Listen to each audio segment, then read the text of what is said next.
Are partnering with city officials to help clean up the San Diego River in Mission Valley. We love you! We love you! Yeah, appropriately enough, they say they're doing it to show love for their community. It's part of the Worldwide Good Samaritan movement.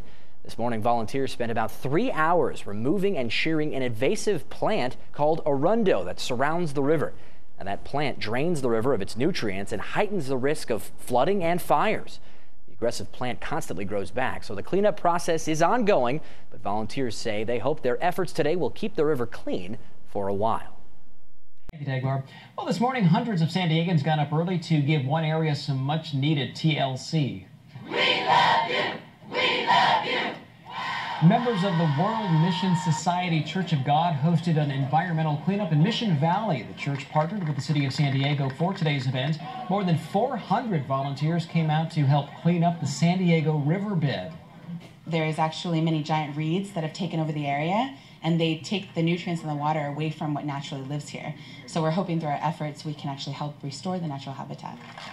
Today's event was part of the group's Worldwide Good Samaritan movement. Some big. The San Diego River looks a little better thanks to some caring volunteers. The World Mission Society Church of God partnered with the city of San Diego to help restore the natural habitat along the San Diego River Mission Valley. Hundreds of church members took on the task of cutting down large reeds that are a threat to the riverbed. They're chopping down the bamboo or the arundo in this area. I believe when you go down, you'll see for yourself, but the whole area is surrounded. So it's very hard work. They're working really hard down there, cutting it down. They have to chop it, put it in the giant dumpsters. But it's a constant process that grows throughout the year.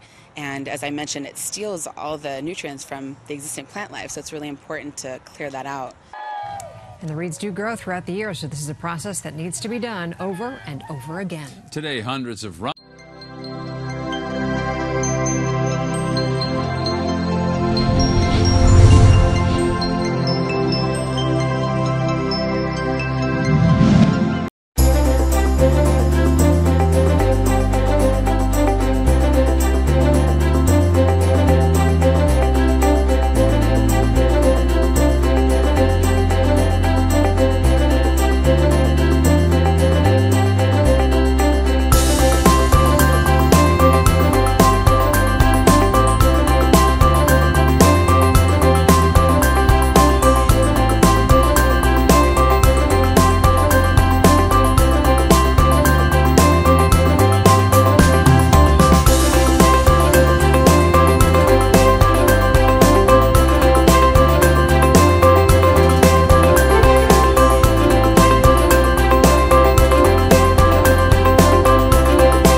We love you!